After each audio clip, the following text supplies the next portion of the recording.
বিসমিল্লাহির রহমানির রহিম। বিশ্ব আধ্যাত্মিক জ্ঞান সঞ্চার দরবার শরীফের প্রতিষ্ঠাতা আমার মুর্শিদ কেবলা গাউসুল আজম শামীম আলী চিশতির দরবার হইতে আমি শাহ আলম আপনাদের সকলকে জানাই আন্তরিক শুভেচ্ছা ও অভিনন্দন।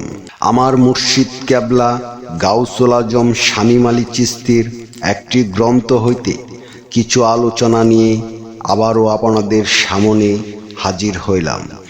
আশা করি সকলে ভালো আছেন এবং সকলেই মনোযোগ সহকারে এবং ধৈর্য সহকারে শুরু থেকে শেষ পর্যন্ত আমার এই আলোচনাটি শুনবেন। আমার মুর্শিদ কেবলা গাউসুল আজম শামীম আলী চিশতি যে গ্রন্থটি লিখেছেন সেই গ্রন্থটির নাম হইলেন শরীয়তের পেট থেকে হাকিকত ও মারফাতকে উদ্ধার। এই গ্রন্থ হইতে যে আলোচনাটি নিয়ে আপনাদের সামনে হাজির হইলাম, এই আলোচনাটি হলেন এই পৃথিবীতে অন্যের ভুল ধরার আগে নিজের ভুল ধরাটাই উত্তম এবং অন্যকে খারাপ বলার আগে নিজের জীবনের খারাপকে ভেবে নেওয়া উচিত। এই নিয়ে কিছু আলোচনা করিব, তাই সকলেই মনোযোগ সহকারে এবং ধৈর্য সহকারে শুরু থেকে শেষ পর্যন্ত আমার এই আলোচনাটি শুনুন।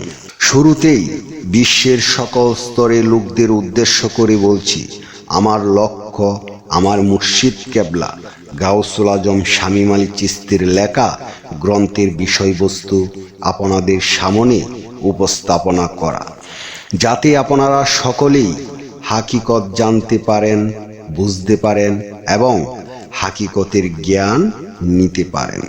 আমি আপনি কাকে পাপী বলবো? নিজের জীবনের বৃত্তান্ত যদি মনে করে টান দেওয়া হয়, আমার পাপের হিসাব করিয়া তো শেষ করা যায় না। যেমন ঈসা আলাইহিস সালাম, তাহার জীবনের একটি কাহিনী।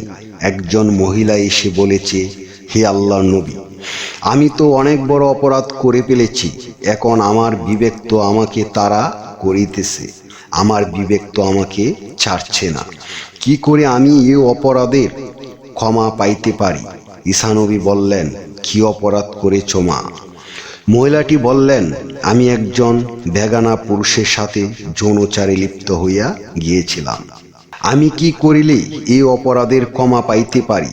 এই মুহূর্তে তোমার কঠিন সাজা হওয়া দরকার। মহিলাটি বললেন, হে আল্লাহ নবী, আমার যে কোনো সাজা হোক, আমি মাথা পেতে নেব।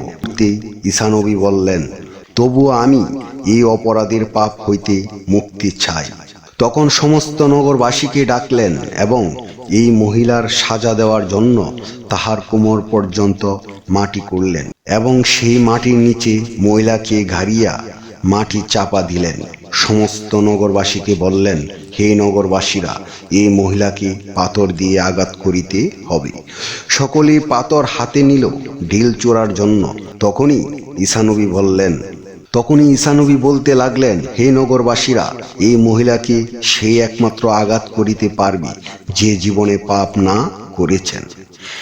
একমাত্র তিনি এই মহিলাকে পাথর মারিতে পারিবে। এরপর একজন ব্যক্তি ভাবতে লাগলেন, আমার জীবনে আমি হিসাব টান দিলে কতই না পাপ করিয়াছি, তাহলে আমি পাপী হইয়া আর একজন মানুষকে পাপী বলিয়া ঢিল কিভাবে ছুঁড়তে পারি বা আঘাত করিতে পারি? তখন এক এক হাত থেকে পাথর ফেলে দিয়ে চলে যাচ্ছে, একে একে সমস্ত মানুষ চলে গেলেন।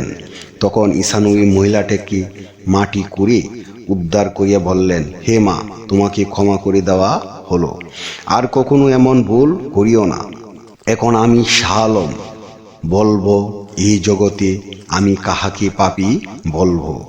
নিজের দিকে বা নিজের পিছনের জিন্দেগির কথা যদি মনে করি, তাহলে আমার নিজের পাপের হিসাব করিয়াই তো শেষ করিতে পারি না। আমি নিজে পাপী হইয়া কাহাকে পাপী বলবো? এই জন্য বলবো, এই জগতে যাহারা পাপী তাহারাই অন্যকে পাপী বলে, যাহারা এই জগতে অতিরিক্ত অপরাধী তাহারাই অন্যকে অপরাধী বলে। আরও একটি কথা হলো, আল্লাহ তো এই কথাটি বলিয়াছেন যে আমি আল্লাহকে চিনতে হলে, বুঝতে হলে আগে আমার সৃষ্টির দিকে লক্ষ্য করো। যেমন একটি ময়ূর পাখি যখন তাহার পেখম ছেড়ে নাচতে থাকে আর ভাবতে থাকে আমার চেয়ে সুন্দর কি এবং কে আছে। কিছুক্ষণ পরে যখন ময়ূর তার নিজের পায়ের দিকে নজর করে দেখে যে আমার পা দুটো তো দেখতে খুব বিশ্রী, তখন তাহার পেখমটা বুঝে পেলে যে আমার মধ্যেও অসুন্দর আছে। আমি যে আলোচনাটি আপনাদের সামনে করেছি, এই আলোচনাটি আপনাদের কাছে কতটুকু ভালো লেগেছে? যদি ভালো লেগে থাকে তাহলে আমাদের এই চ্যানেলটি সাবস্ক্রাইব করে দিবেন, সামনে ভালো ভালো আলোচনাগুলো পেয়ে যাবেন। এবং আপনারা কি ধরনের আলোচনা চান আমাদেরকে কমেন্টে জানাবেন, আমরা চেষ্টা করিব আপনাদের পছন্দ মতো আলোচনা নিয়ে আসতে। আমার এই আলোচনাটি করতে যায়া কথা ভাষা ছন্দে যদি কোনো ভুল হইয়া থাকে তাহলে সকলেই আমাকে ক্ষমা ও সুন্দর দৃষ্টিতে দেখবেন।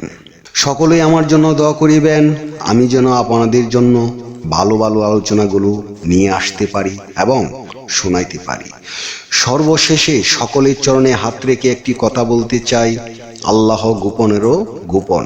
সেই গোপনকে পাইতে হলে একজন কামেল মুর্শিদের কাছে যাইয়া বায়াত গ্রহণ করে সেই গোপন ইবাদত ও গোপন সাধনার মাধ্যমে আল্লাহকে লাভ করিতে হইবে। সকলেই ভালো থাকবেন, সুস্থ থাকবেন। আল্লাহ হাফেজ।